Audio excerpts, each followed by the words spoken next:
every day going, this is Groundhog Day. I'm miserable. Yeah. But with that in mind, let's go to the list. We're going to start in Toronto. I don't know if they're going to add Scotty Barnes. If they add Scotty Barnes, now we're talking. If they don't, I don't see much traction because Scotty Barnes, Siakam, and some picks, Toronto doesn't have enough. Fred VanVleet and KD pick and pops are fun, and Drake can get excited for a few regular season games, but it's not enough to win. Let's go to number 3, the Golden State Warriors. Just take this from me. Getting back together after the breakup, it doesn't always work so well. So I think there's more there. There's a whole lot more there, but I would not venture down this road if I'm the Warriors or KD. Okay. That relationship had run its course. There's a lot of respect with Steph still. They know each other. But if you're the Warriors, Sean Marks is asking for Andrew Wiggins, Jordan Poole, Moses Moody, Jonathan Kuminga, a whole bunch of picks. You're gutting all the depth that just got you the title. Okay, so that is a big problem. Number 2, the odds-on favorite right now still, the Phoenix Suns. Yeah. But the issue is, Zach just said, Bridges, Cam Johnson, and a boatload of picks and swaps, no thank you. Sean Marks is saying, I want Devin Booker. The Suns are saying, no chance. From a basketball standpoint, Chris Paul, Devin Booker, KD, they can win. But Phoenix has to get another team involved. Yes. I don't know who it's going to be, but they have to find out what Brooklyn wants and make that happen. And number one, and not just because if they're going to move me, I want to be right here, the Miami Heat. This absolutely works. Jimmy Butler is there. Kyle Lowry is there. They have a connection based on their Olympic experience. Jess, Pat Riley is an absolute wizard when it comes to filling up the roster with guys that are on lower salaries who you wouldn't think could play big roles, guys like Max Strus. The issue for Miami is you don't want to move Bam Adebayo. If you're Brooklyn, in order to get Bam Adebayo, you've got to move Ben Simmons. There are a lot of moving pieces. But from a basketball standpoint, this is the place for Kevin Durant. He would fit, he would enjoy it on South Beach, and it would be a whole lot of fun to watch. This is the place for Nick Friedel is what it sounds like. Headed to Miami, I'm sure would be ideal. All right, let's get Zach Lowe back in here. I was listening to your podcast this week, small plug for that. And I'll take it. I know there's a team not on this list that you're high on for Kevin Durant, a possibility. Yeah, first of all, the Heat. Gotta be.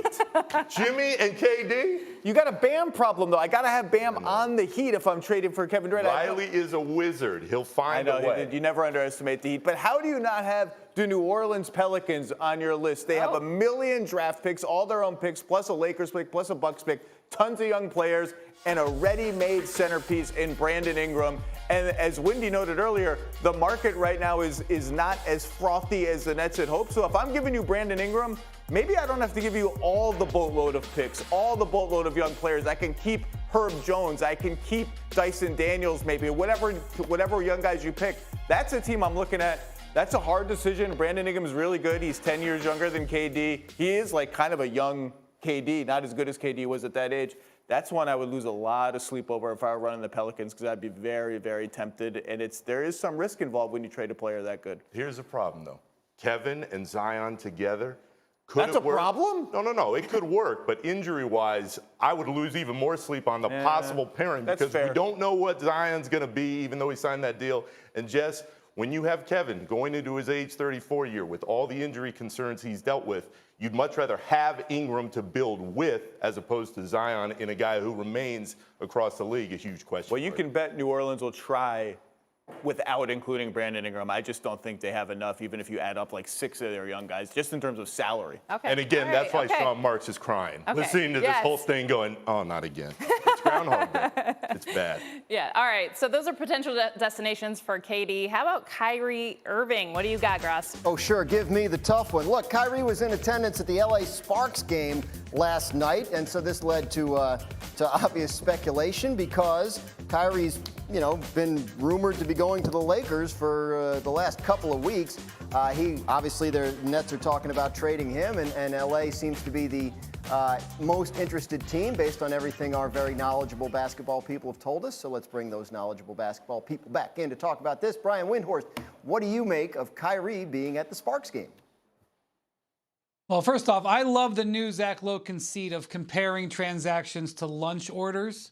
Yes, and I love it. Everybody loves sandwiches, if we're going to Wendy. compare Yes, well, I mean, the Nets would love to get our beautiful charcuterie board and champagne for Kyrie Irving, but I think we're headed closer to Spam and apple juice, to be honest with you. Hey, apple juice is good. The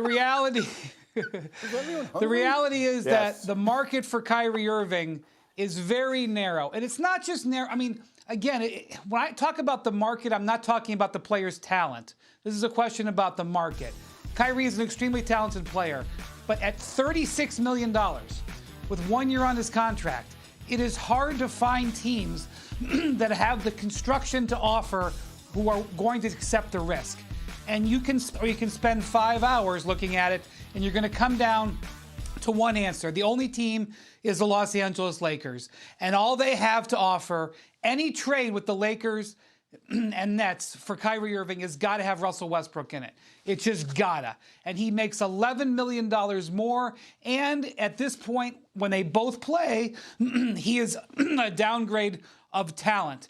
And that $11 million more for a downgrade in talent means the deal gets more complex, and that's where you run into roadblocks. And so I think this is eventually going to happen, but I think it's going to be a fight along the way. All right, well, what do we make, though, of, I mean, like, is he in L.A. to try and, like, say, hey, look at me, I'm in L.A.? Wouldn't this be great? Is that, you reading it that way? Absolutely. Anybody who saw, Dan, Kyrie walk on the floor in Brooklyn in early March and sit courtside when all the rules were starting to change, but he still couldn't play because he hadn't taken the vaccination shot. That was all for attention. He knew that the cameras would be on him. He's walking across the floor, waving at everybody, shaking hands. They showed him on the video board. There wasn't much of a response in the moment. But that is why this is happening. He wants everybody to see that he's there, see that he's in LA. Is it going to work? We'll see. But I'm with Brian, Zach. When you think about where Kyrie is eventually going to land, there doesn't feel like there are any other spots right now, and the Nets are just hoping that somebody comes in much later.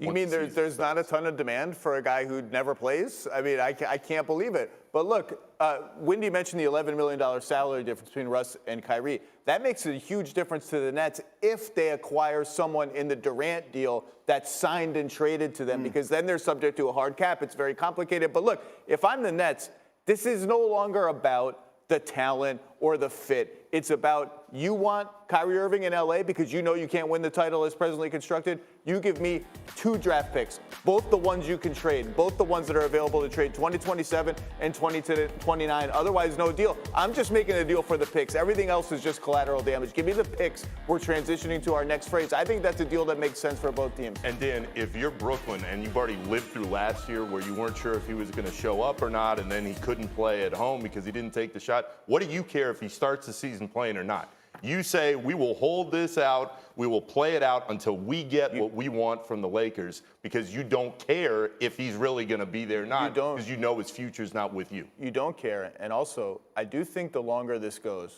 there are going to be 1 or 2 teams around the league who start saying, should we maybe dive in? Like, it's training camps coming up, we need a point guard. Like, should we maybe take a look at it? That helps the Nets. Yeah. And Wendy, what do you think, timing-wise? Is there a chance that Kyrie gets traded before Durant does? Yeah, look, if you don't like your options in the NBA, the best thing you can do is wait. The Nets don't like their options, and so they're going to wait. And I tend to agree with Zach. There probably could be another Kyrie suitor emerges, especially if we get into the season and there's injuries.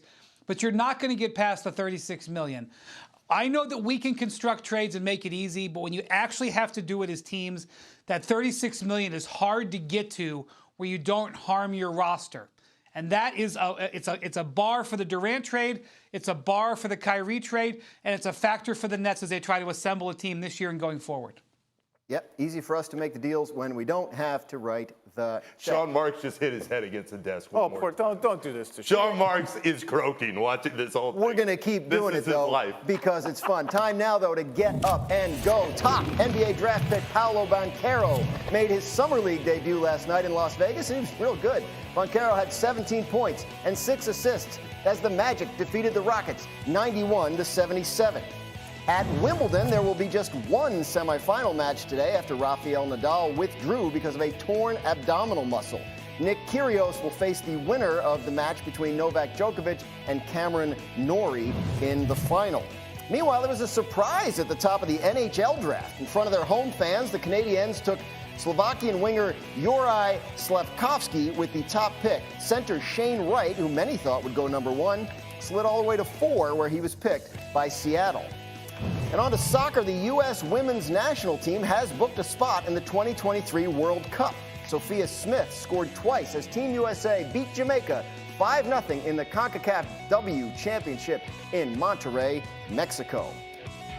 Speaking of soccer, MLS's Heineken Rivalry Week kicks off tonight at 7:30 Eastern with the Philadelphia Union hosting DC United. Then it's El Trafico with the Galaxy taking on LAFC and international icons Gareth Bale and Giorgio Chiellini